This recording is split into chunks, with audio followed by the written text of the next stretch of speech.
Elle est une icône d'Hollywood, de la grande période d'Hollywood. Parler d'elle oblige à utiliser des superlatifs. Elle a joué, dansé, chanté dans des films cultes, Un Américain à Paris, Papa Longue Jambe, Gigi, Fanny. Elle a eu les plus grands partenaires, Fred Astaire, Gene Kelly, Maurice Chevalier. Elle a reçu les plus grandes récompenses et elle a même son étoile sur Hollywood Boulevard. J'ai le très grand plaisir d'accueillir dans VIP Madame Leslie Caron. Bonjour. C'est vrai que c'est un plaisir. Merci. J'ai l'impression d'accueillir, alors je ne sais pas si le mot va vous faire vraiment plaisir, mais d'accueillir un peu une légende. On se dit, waouh, elle a connu une grande période hollywoodienne. Non, on fait son travail et on se maintient en bon état, en vie, on prend grand plaisir à tout ce qu'on fait. Et puis une chose amène à une autre. Et puis quand on est à Hollywood, et naturellement, je suis entrée par la grande porte avec Gene Kelly. À 17 ans, 19 ans, enfin au moment de 18.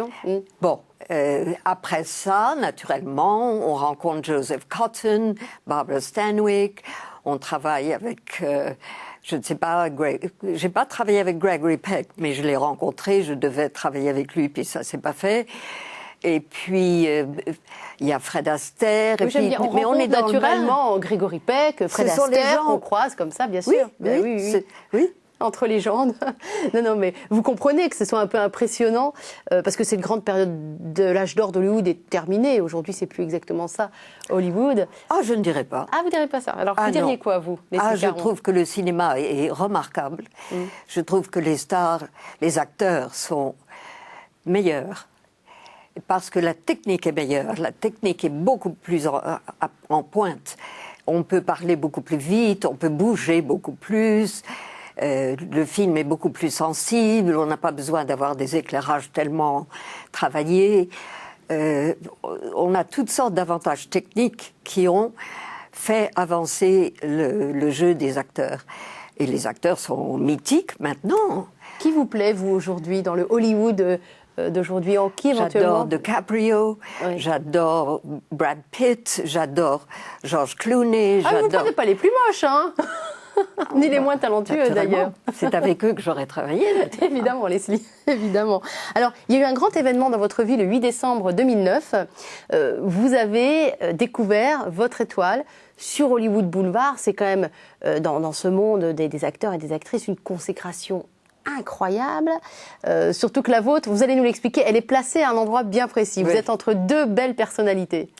C'est absolument incroyable. Il y avait une place de libre à côté entre Gene Kelly et Louis Jourdan. Qui sont deux personnes avec lesquelles vous avez... J'ai travaillé.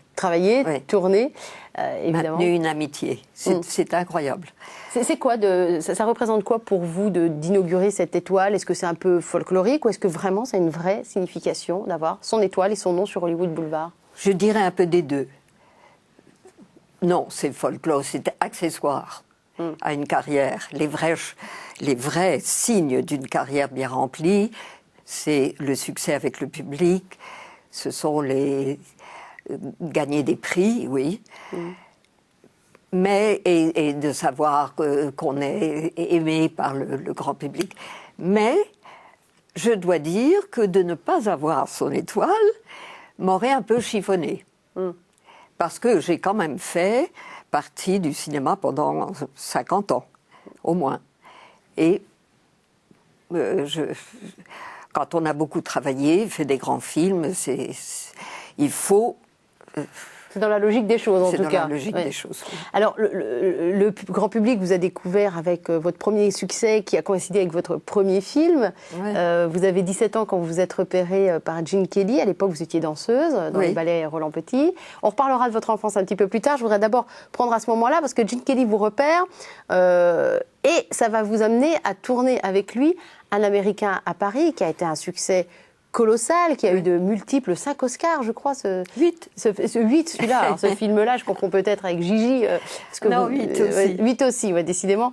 Et tout de suite, ça a démarré. Enfin, je me dis, à 19 ans, avoir ça sur les épaules... Oui, mais franchement, faire partie du ballet de Roland Petit, les ballets des Champs-Élysées... Oui, c'était déjà quelque chose. Nous étions reçus comme une famille royale quand on arrivait dans les pays étrangers. Nous étions vraiment reçus nous représentions la France, les présidents, les reines, les rois, les princes venaient à nos premières et nous recevaient dans leur palais. Et d'ailleurs, comme on était très mal payés, on se mettait des petits fours dans les poches de nos vêtements quand on nous recevait, surtout aux ambassades. Et les ambassades, enfin, des attachés d'ambassade nous faisaient visiter le Caire, le Sphinx et tout ça. C'était toujours très, très amusant pour des jeunes qu'on était. Personne n'avait plus de 25 ans. Vous aviez déjà une belle vie avant. Oui, mais sauf que là, vous faisiez partie d'un ballet. Tandis que d'un seul coup, on vous tire du lot voilà, on vous dit, venez faire un film. D'ailleurs, si votre maman n'avait pas été là, vous n'auriez jamais été le faire, ce film. Il a fallu que maman s'en mêle pour dire à Leslie, c'est qu'il y a la danse, vous, quand même, votre... Oui, mais c'est pas quelque chose qu'on refuse. J'allais quand même un peu au cinéma, malgré que j'étais très disciplinée, je me couchais tôt, mais on allait quand même de temps en temps au cinéma. Mais je n'avais jamais vu Gene Kelly. Je ne savais pas qui c'était, j'ai été très polie, j'ai prétendu que je le connaissais, mais je le connaissais pas. D'accord. Et la rencontre s'est tout de suite bien passée? Oui, très gentil. Il se rendait compte que j'étais une petite oie blanche, que je ne connaissais rien à rien, j'étais une gamine. Il a été vraiment extrêmement affectueux, tendre, un vrai frère. Il m'a protégée pendant le tournage parce que j'avais de l'anémie, j'arrivais des privations de la guerre. J'avais de l'anémie vraiment d'une manière très, très grave. Et on s'est occupé de moi, ils ont été très, très sympathiques. C'est Berlioz qui disait « La chance d'avoir du talent ne suffit pas, il faut encore le talent d'avoir de la chance ». Est-ce que c'est une phrase qui vous parle? Oui, ça me parle, tout à fait. C'est-à-dire, le talent d'avoir de la chance, c'est qu'il faut sentir lorsque la chance est là et il ne faut pas refuser. Il m'est arrivé une fois dans ma vie de refuser la chance qu'on m'offrait. Par peur? Pardon? Par peur? Oui, par peur. Il faut, lorsqu'on vous dit très bien, on vous embauche, on tourne demain. Oui, il faut dire oui. Et pourquoi vous avez dit non? C'était la trouille. Et c'était pour faire un film qui a marché ou pour faire Non, c'était pas pour faire un film, c'était pour faire des essais. Mais ça aurait sans doute peut-être engagé une carrière en France, qui n'est jamais arrivée. Parce qu'il y a que j'attends toujours. On va écouter. On voit que ce métier vous maintient. Mais c'est vrai qu'il y a ce paradoxe incroyable vous concernant.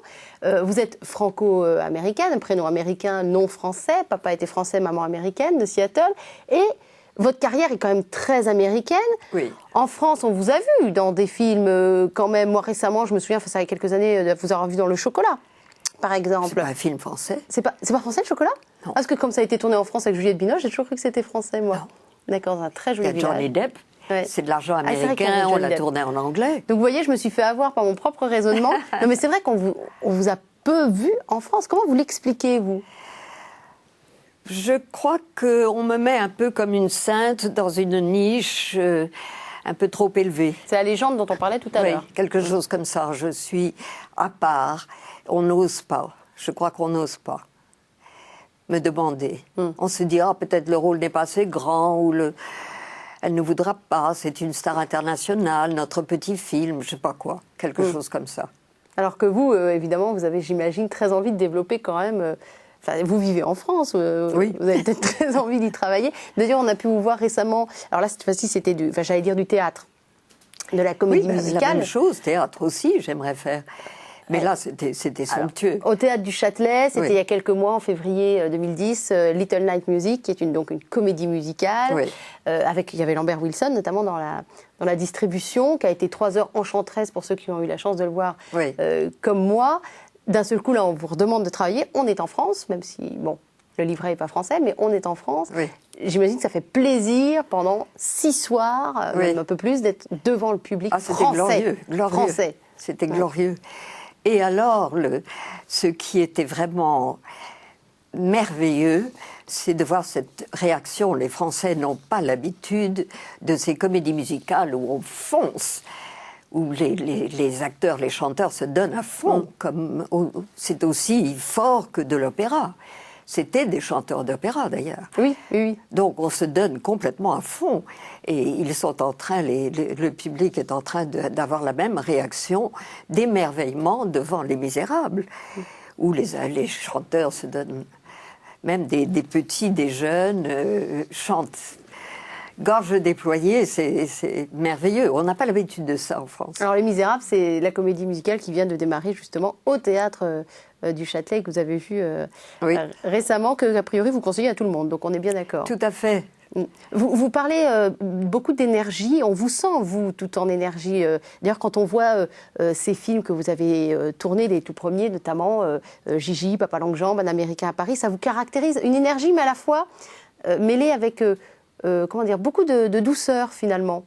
Je ne sais pas si c'est comme ça. N'oubliez pas Cary Grant, s'il vous plaît. Ah, Cary Grant, pardon, excusez-moi. Bon, alors Warren Beatty aussi, tant qu'on y est. Ah oui, mais Cary Grant, c'était un maître, un grand, grand maître. Oui, Warren, très, très amusant.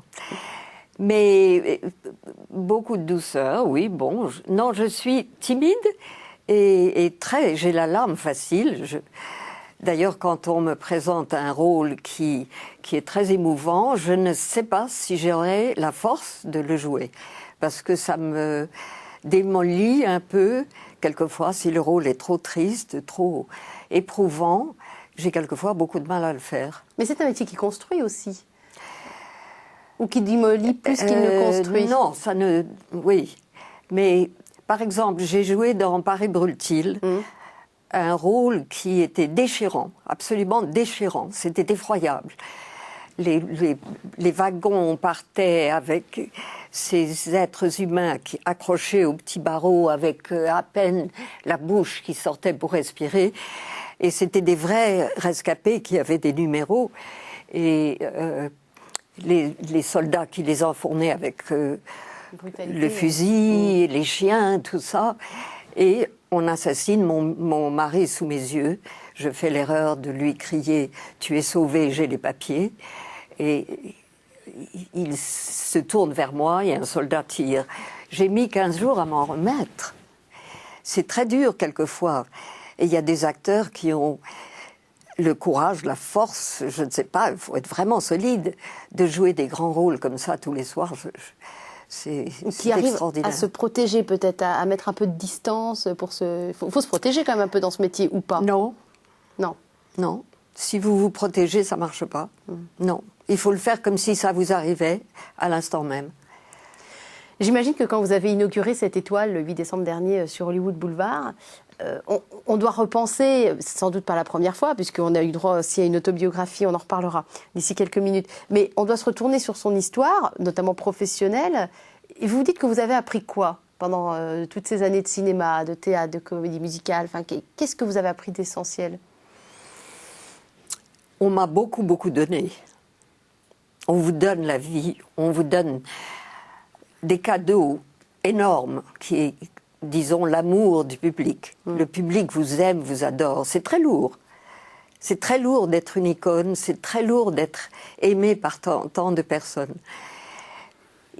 Après Lily, par exemple, un petit film qui n'a peut-être pas fait beaucoup de vagues à Paris, mais qui a été une passion incroyable en Amérique et en Angleterre. J'étais nominée aux Oscars. Les mères me mettaient les enfants dans les bras, etc. Enfin, l'amour du public est une grande responsabilité. C'est un cadeau magnifique, mais ça vous apprend à s'ouvrir, à se donner. Moi qui étais quelqu'un de très timide, oui. Voilà, il a fallu que j'apprenne à m'ouvrir au monde. Il y a même un moment où je voulais devenir bonne sœur, je voulais être cachée du monde. Et ça n'a pas été possible avec cette carrière qu'on me donnait. Il fallait toujours répondre à ce grand cadeau. Et qu'est-ce que j'ai appris? Il faut apprendre justement la conscience professionnelle, le respect du public. On doit beaucoup donner parce qu'on a beaucoup reçu. La conscience professionnelle, le respect du public, c'est peut-être quelque chose que la danse, qui est quand même un art et hyper exigeant, sans doute l'un des plus exigeants. Oui. La danse, vous avez déjà sans doute pas mal formé, avec une certaine rigueur. Enfin, la danse, vous avez déjà formaté peut-être pour être prête à affronter tout ça. Qu'est-ce que la danse vous a appris? Oui, c'est vrai. Vous avez commencé la danse à 11 ans. L'importance de la discipline. Oui, 10, 11 ans. 10, 11 ans, oui. Quelque chose comme ça. Peut-être, oui, 9, 10, 11 ans, je ne sais plus très bien. Oui, la discipline et le courage.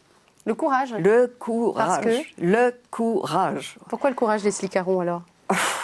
On a les pieds en sang, Ouais. on continue quand même.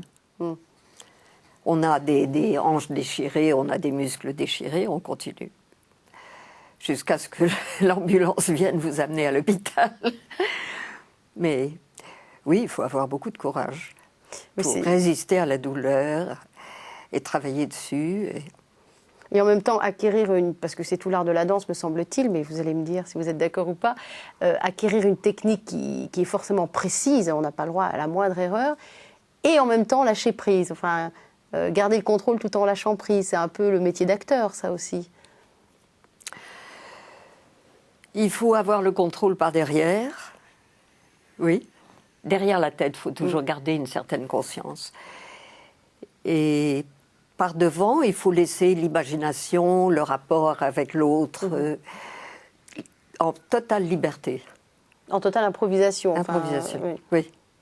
Il faut être libre de correspondre. C'est ça qui est amusant dans le jeu. Tout d'un coup, il y a quelque chose d'inopiné, qui n'était pas prévu dans l'autre, et il faut répondre. C'est amusant, c'est un jeu, c'est comme les jeux d'enfants. Alors, dans votre biographie qui est sortie en anglais, Thank Heaven, on le traduirait comment en français? Ah, je ne sais pas, mais on va avoir un autre titre. Ouais. Thank Heaven, c'est une des phrases de cette chanson dans Gigi, Thank Heaven for little girls. They grow up in the most delightful way. Et je ne sais pas. Pour moi, c'est merci mon Dieu. Non, on ne va pas traduire comme ça. Pas ça comme ça. Non. Alors, on est en train de le traduire. Il y a une merveilleuse traductrice qui traduit, Antonia Fraser, en ce moment, le nouveau livre sur sa vie, avec Harold Pinter. Et j'ai le même éditeur qui s'appelle Baker Street. Tout ça, ça va peut-être effaroucher les lecteurs français, je ne sais pas. Mais en tout cas, la traductrice est très, très fine. Voilà, et c'est important, un livre bien traduit. Donc tout ça pour vous dire que l'autobiographie de Leslie Caron, qui est actuellement en anglais, va bientôt arriver en français. Ce sera évidemment très facile à trouver. Vous reconnaîtrez la photo. On reconnaîtra la belle photo. Vous êtes, comment dire, vous avez été pleine de sincérité dans cette autobiographie. Vous n'hésitez pas à dire que c'est un métier tellement difficile qu'on comprend qu'il y a des excès, qu'on en arrive à des dépressions, qu'on en arrive à l'alcool. Qu'est-ce qui fait que vous avez basculé dans ces périodes qui ont dû être, on imagine bien, très très noires, très difficiles? Vous l'avez analysé comment ça après? Parce que, justement, dans mon éducation, il n'y avait pas de limite au courage. Et tant que les choses n'étaient pas finies, je continuais. Et j'allais au-delà de mes forces. On appelle ça du burn-out quand on va trop loin, non? Oui, burn-out, oui. Et j'ai franchi ce pas et je me suis retrouvée vraiment en train de couler. Et c'est là que j'ai commencé à boire un peu. Et puis, une fois qu'on commence un peu, on ne peut plus s'arrêter. Et il a fallu que j'aille dans des hôpitaux de manière répétée. Je croyais aller mieux, je n'allais pas mieux. J'ai eu 5 ans à peu près de descente aux enfers, de dépression, d'alcool. Et puis, j'avais devant moi la question très simple, ou tu meurs ou tu vis. Alors tu choisis, si tu meurs, fais-le vite. Si tu vis, il faut faire ce qu'il faut faire. J'ai décidé de vivre, je me suis raccommodée. On met du temps, mais ce qu'il y a de merveilleux, c'est que tous les jours, quand on le fait consciencieusement, il y a des petits progrès.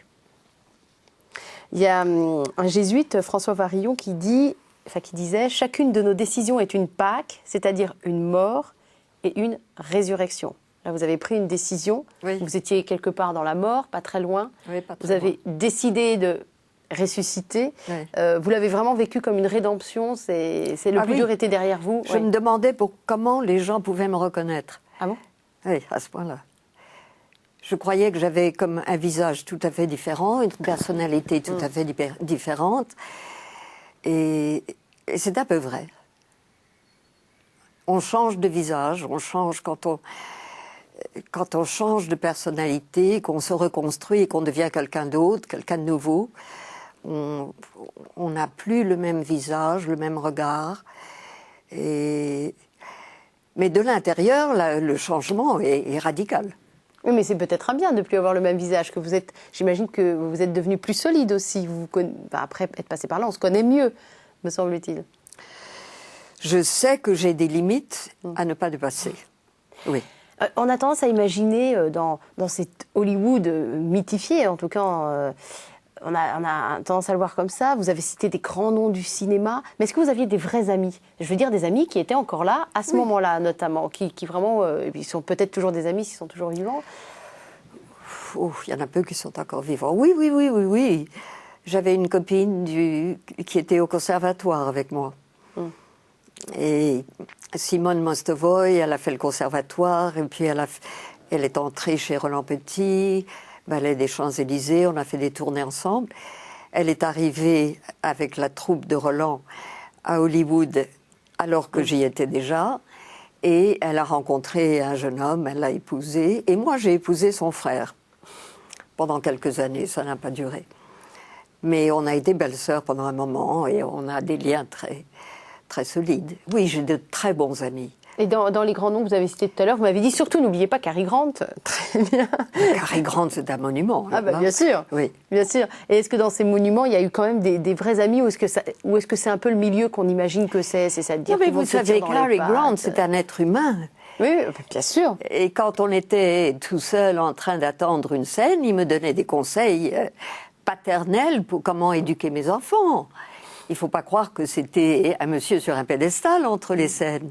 C'était un copain. Et il vous donnait quoi comme conseil que vous avez pu appliquer avec vos enfants, notamment? Il faut apprendre aux On en enfants profite à être ambidextres. Ah bon? Avec savoir écrire des deux mains. Alors que lui était plutôt gaucher de nature, il se forçait à faire des choses de la main droite pour être habile des deux côtés. Et il trouvait que c'était très important d'enseigner ces choses à ses enfants. Non, il avait un côté, il mourait, sa fille n'était pas encore née, il mourait d'envie de pouvoir l'éduquer, il a dû adorer sa fille. Toutes ces personnes vous ont construite. Est-ce que vous... Bah oui. Celui qui m'a le plus construite, c'était Jean Renoir. Ah oui, alors on n'en a pas encore parlé de Jean Renoir. Oui. C'était mon maître. Jean Renoir, c'était la maison. Frère adoptif, pratiquement. Enfin, il s'est beaucoup occupé de vous. Ouais. Oui. J'allais chez les Renoirs à 5 heures du soir, quand je voulais, la porte était ouverte. Une tranche de saucisson, un petit peu de vin blanc, conversation. Et Jean était... Oui. Il a été plus proche de moi, plus mon père que mon père, en fait. Et qu'est-ce que cet homme-là, justement, vous a appris? Vous nous avez dit, il m'a construit. Qu'est-ce qui vous a appris, Jean Renoir? Jean Renoir, c'était la sagesse de la vie. On doit respecter l'être humain.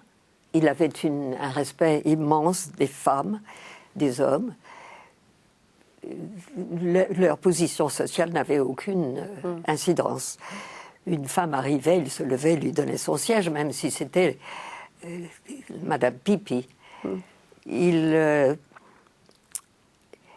avait le respect immense du travail, mais à 5 heures, on devait s'arrêter quand le soir tombait, parce qu'il ne fallait pas user ses yeux.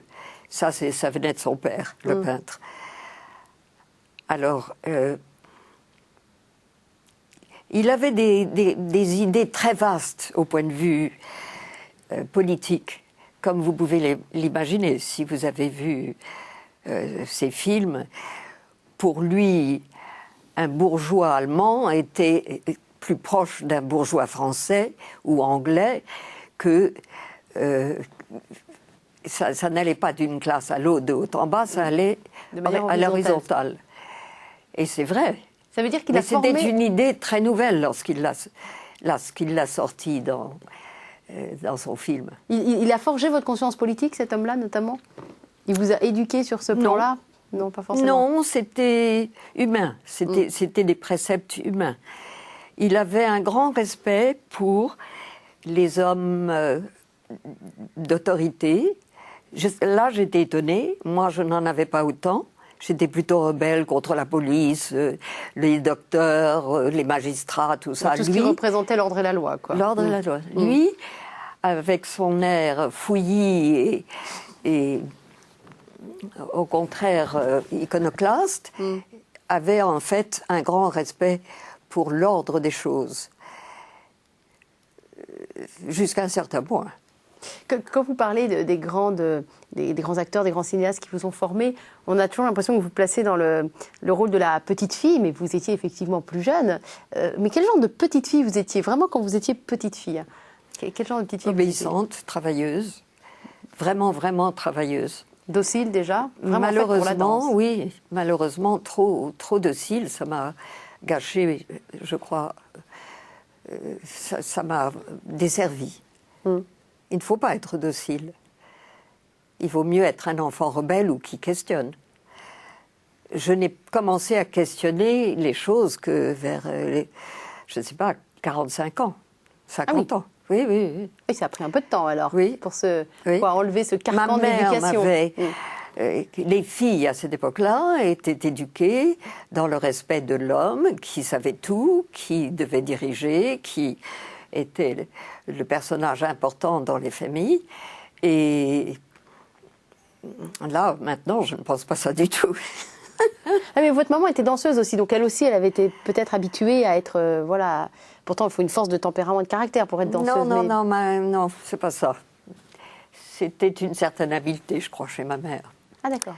Oui, ce que les femmes étaient. Oui. Au siècle dernier, quand on apprenait aux femmes à être soumises, elles faisaient semblant de l'être. Elles ne l'étaient pas, au fond. Et c'est ça que ma mère m'apprenait. Fait semblant d'être soumise. Et quelle éducation religieuse avez-vous reçue, alors? Catholique. J'étais dans un couvent, toujours. Le dernier était le couvent de l'Assomption de la rue de Lubeck. Et là, beaucoup de génuflexions, beaucoup de prières. Mais ça vous a plu? C'était rassurant. Oui, j'y croyais comme on croit. J'ai une âme, enfin j'ai des tendances spirituelles. Mais ça, c'est vraiment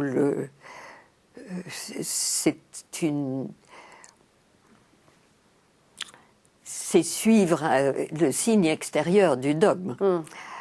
Et ça, c'est rassurant, oui. Et aujourd'hui, alors la première communion. Les rites de passage. Les chapeaux pour aller à l'église, les gants blancs, tout ce côté respectueux était très rassurant. Mais à l'intérieur, alors, et aujourd'hui? Aujourd'hui, vous en êtes où? J'ai commencé à douter, au point de vue religieux, le jour où Tyrone Power a pu être... où le mariage de Tyrone Power et...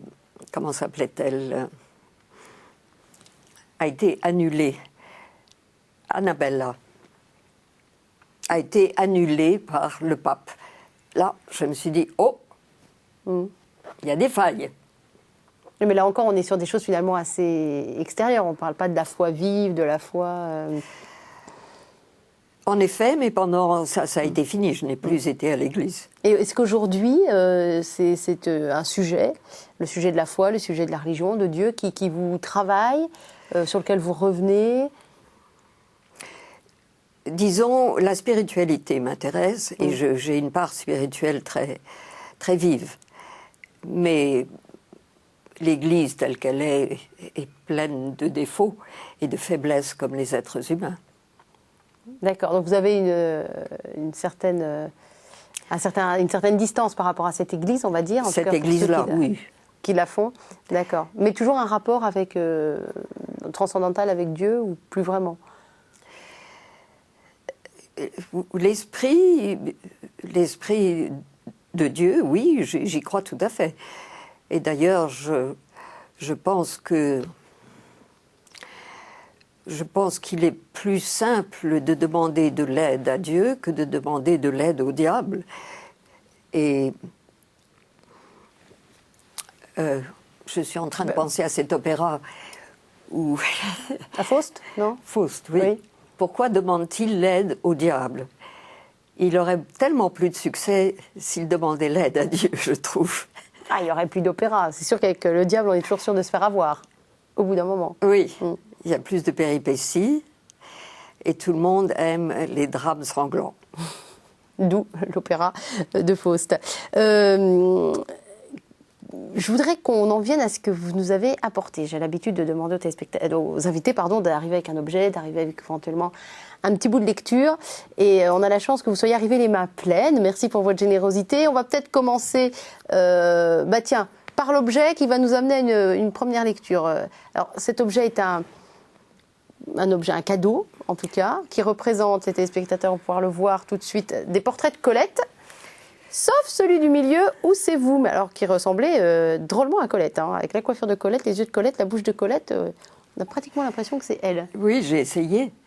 Je faisais des lectures de Colette un peu partout. J'en ai fait à New York et ça a été vraiment un moment de très grand bonheur pour moi. J'en ai fait aussi en Australie. Et c'était très bien traduit.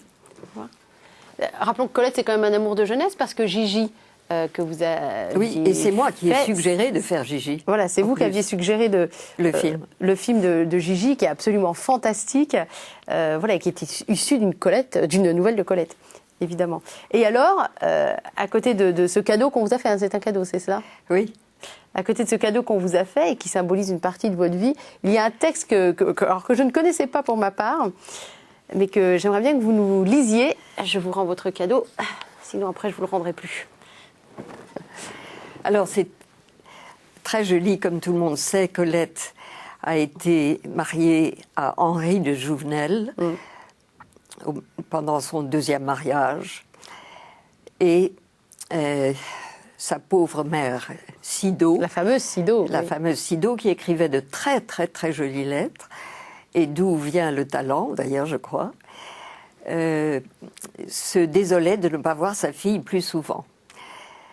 Malgré tout, à un moment donné, Henri de Jouvenel et Colette invitent Sido, donc, à venir passer une huitaine chez eux.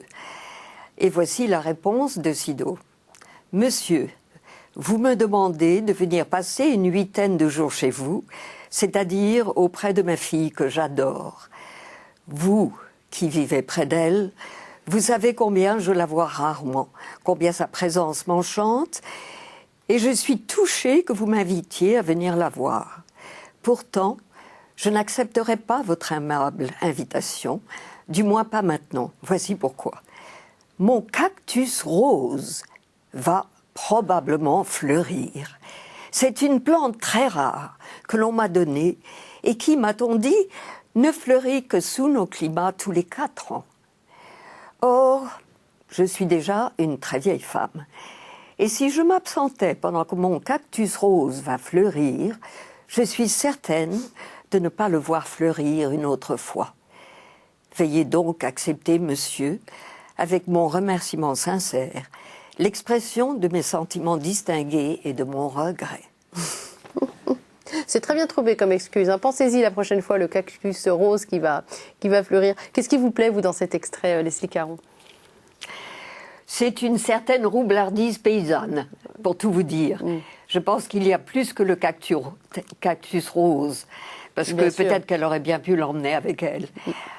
Je crois que Henri de Jouvenel l'ennuyait un petit peu.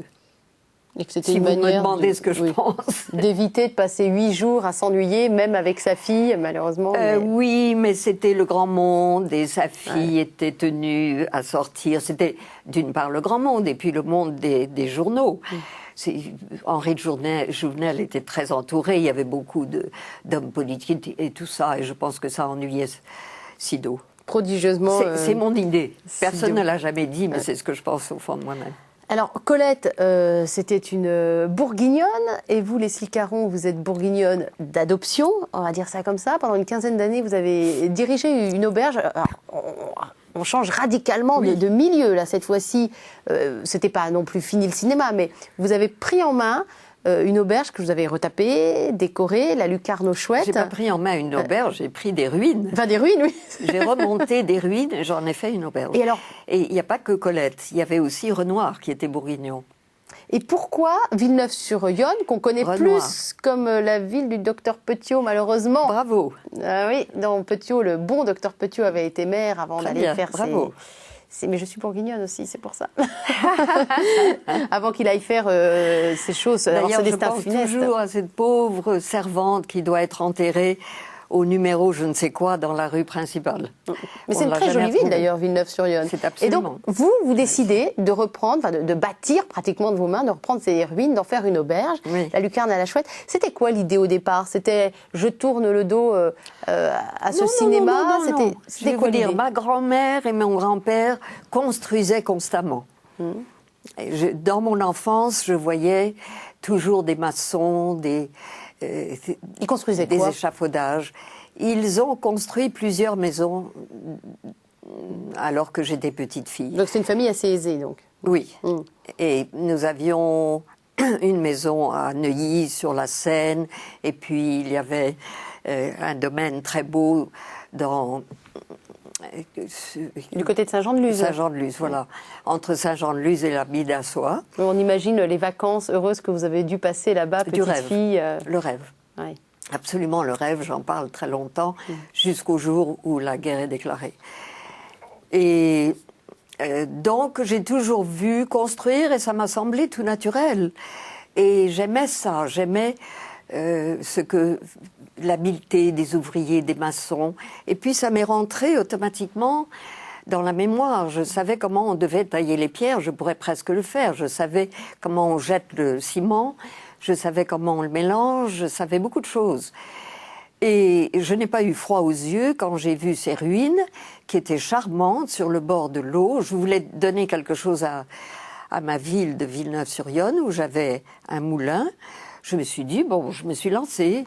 Je vais restaurer ça. Et puis le maire voudrait bien que je fasse une auberge avec des chambres et un restaurant. Allons-y. Ça, c'est mon côté américain. Je n'ai pas froid aux yeux, je me lance. Et donc, j'ai commencé à faire ça. Personne n'y croyait. On disait, mais elle est folle, cette femme. Qu'est-ce qu'elle vient faire ici, d'Hollywood? Puis alors, c'était l'américaine, parce qu'en France, vous êtes américaine et aux États-Unis, vous êtes la française. Il faut quand même le savoir. Hein. Oui. Toujours à cheval entre des pays, deux pays, deux nationalités. Oui. Et finalement, bien accueillis? Ah, maintenant, c'est... Oui. Alors, on a été désespérés lorsque j'ai fermé... La crise nous a absolument assommés. Plus de voyageurs américains, anglais, australiens, oui, parce c'est fini. Vous faisiez venir, il faut quand même le dire, en Bourgogne et précisément à Villeneuve-sur-Yonne, tout un tas de touristes étrangers. Beaucoup de touristes beaucoup étrangers d'étrangers, bien sûr, qui venaient à l'auberge de Leslie Caron, évidemment. Oui, ça marchait très fort avec les étrangers, les locaux aussi. Nous faisions toutes les premières communions, les mariages. C'est vraiment une autre vie, ça, quand même. Oui, mais à côté de la gloire d'Hollywood, d'un seul coup, aller, on pourrait presque dire, s'enterrer dans cette petite ville de Bourgogne. Enfin, on pourrait le voir comme ça, quand on connaît pas, quand on n'est pas à l'intérieur de votre vie. C'est quand même dingue, l'écart entre Hollywood et... réveillé cette ville. Oui.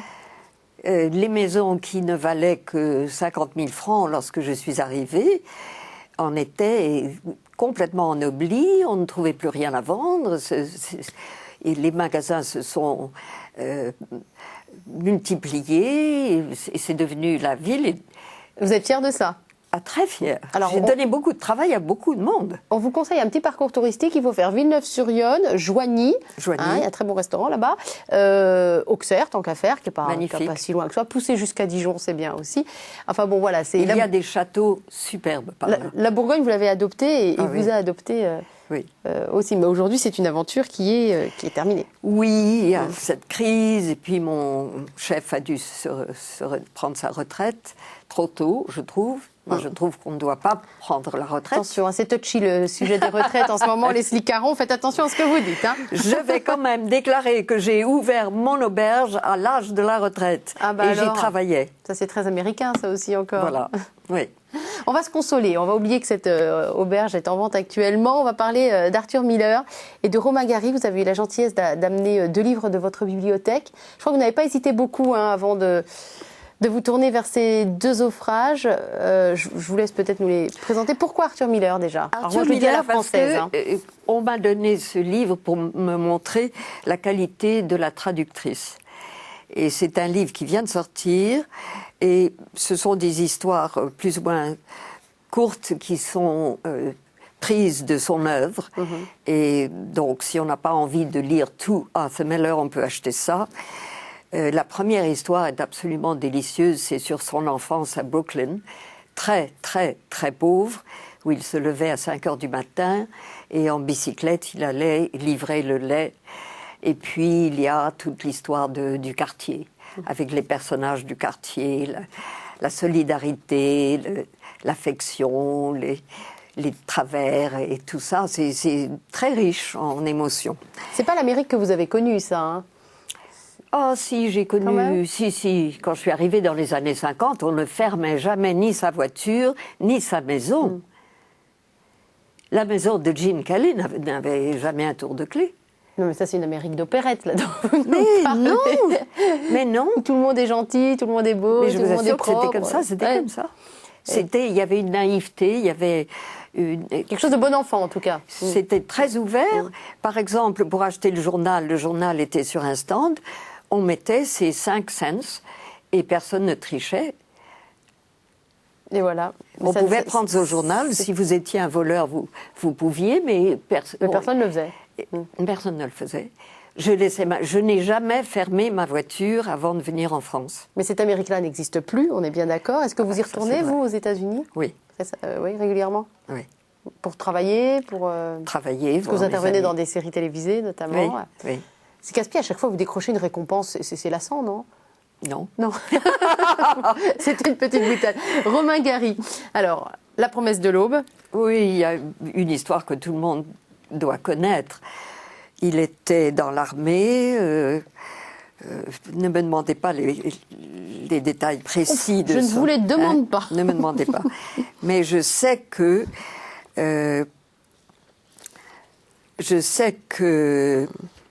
sa maman lui écrivait beaucoup. Sa maman voulait garder son espoir d'une vie meilleure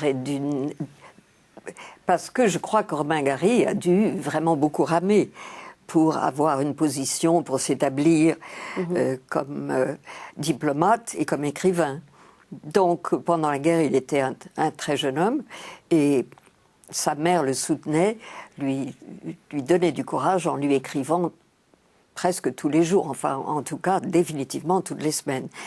Et il s'est aperçu, à la fin de la guerre, il trouvait très curieux de recevoir ces lettres de sa mère régulièrement, qui ne semblaient pas répondre aux questions qu'il lui posait dans les siennes.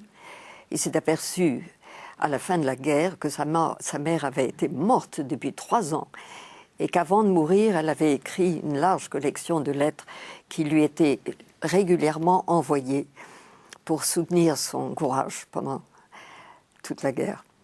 C'est magnifique. Une preuve d'amour magnifique. Vous imaginez quoi déjà, la pièce de théâtre que ça pourrait donner ça a fait un film, je crois. Bien sûr, oui. Oui. Mais c'est vrai que c'est des beaux rôles potentiels, éventuellement. Oui, absolument sublime. Vous n'avez plus qu'à adopter un fils. Et puis alors, je voulais, comme c'est l'année... L'année Chopin. Chopin. Oui. Moi, j'ai joué George Sand avec Chopin, j'ai joué un spectacle, et ce qui m'amusait beaucoup, c'était leur relation et surtout leur rencontre.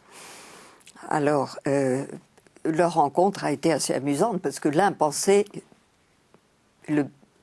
vraiment avait une très mauvaise opinion de l'autre. C'est un extrait du spectacle que vous allez nous lire. Alors, un spectacle qui s'appelle comment ? comment ça s'appelait? Un amour qui attend la mort de Bruno Villien. Voilà. Extrait par Leslie Caron. Alors elle décrit son âme tourmentée, Georges.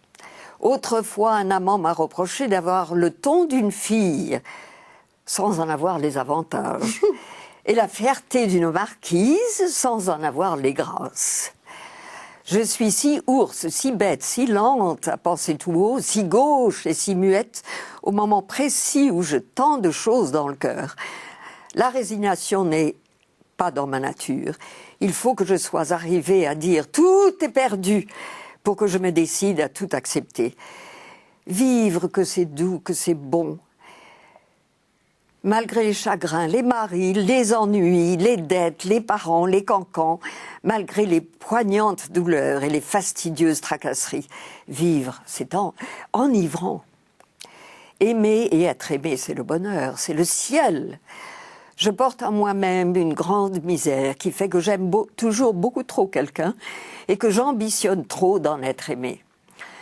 L'âge m'a appris à ne pas être exigeante, à ne pas faire de reproches inutiles, à cacher mon intime souffrance, à ne m'en prendre qu'à moi seule de l'isolement moral où me laissent souvent les meilleures affections. Je suis un être mort à la surface et j'ai toujours été ainsi. Aimant la gaieté, je suis triste si on ne me secoue pas. Sensible au fond de l'âme, je suis froide dans l'apparence. Ce que je sens le mieux est toujours ce que je puis le moins exprimer. Et tout se concentre en moi, comme dans une eau immobile où chaque chose va au fond. Vous vous reconnaissez dans ce que vous dites, ce que vous disiez, oui, non? Oui. On a l'impression que c'est vous qui parlez, oui. Dans les contrastes. Oui, c'est un peu vrai. Alors, elle fait la connaissance de Frédéric Chopin. Bien sûr. Et Frédéric dit « J'ai fait la connaissance d'une grande célébrité, Madame Dudevant, connue sous le nom de George Sand. Quelle femme antipathique! Mais est-ce bien une femme? Je suis prête à en douter. » George Sand. « Ce monsieur Chopin, oh, c'est une jeune fille. Je le vois ce soir pour la première fois. Un musicien polonais. Il a 26 ans. Je suis confuse et un peu consternée de l'effet que me produit ce petit être.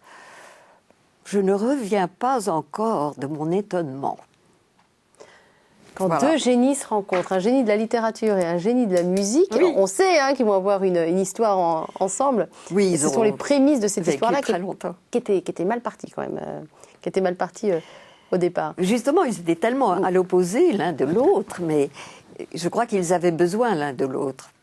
On voit que vous vous projetez dans des personnages forts quand même. Il y a quelque chose chez vous de très fort, de très en énergie. C'est drôle, c'est toujours le mot qui revient quand je pense à vous, moi. Ah bon? L'énergie, le fait... oui, j'ai peut-être tort, mais George Sand, c'était ça aussi. C'était la force, c'était l'énergie, c'était l'autorité aussi. Voilà. Oui. Peut-être pas un hasard si vous avez choisi pour nous tous ces extraits-là. Évidemment. Merci pour cette petite revue littéraire. Moi, je voudrais terminer l'émission. Il nous reste 3 minutes, Leslie Caron, avec quelques petites questions, façon questionnaire de Proust. D'abord, est-ce que vous avez une devise? Est-ce que vous avez une phrase que vous aimez particulièrement, qui vous a guidé dans la vie? Ou une citation que vous aimez bien? Ou une réplique d'un de vos personnages nombreux que vous avez toujours ruminé, gardé en vous? Est-ce que vous vivez avec ce genre de petites phrases? Pas spécialement. Non. Non. Si, sauf peut-être le conseil de Renoir. Alors lequel? Parce qu'il a dû vous en donner de multiples. Il faut se laisser couler, il faut suivre l'eau de la rivière comme un bouchon. Ne pas combattre. Ne pas lutter contre? Ne pas lutter contre. Faire avec alors. Oui. Et c'est un conseil que vous avez beaucoup mis en pratique et qui vous a vraiment... Dont je me souviens lorsque le moment arrive, oui. Oui. Laisser couler. Laisser couler. Ne pas lutter contre le courant. C'est quelque chose que vous avez essayé de transmettre à vos enfants, par exemple?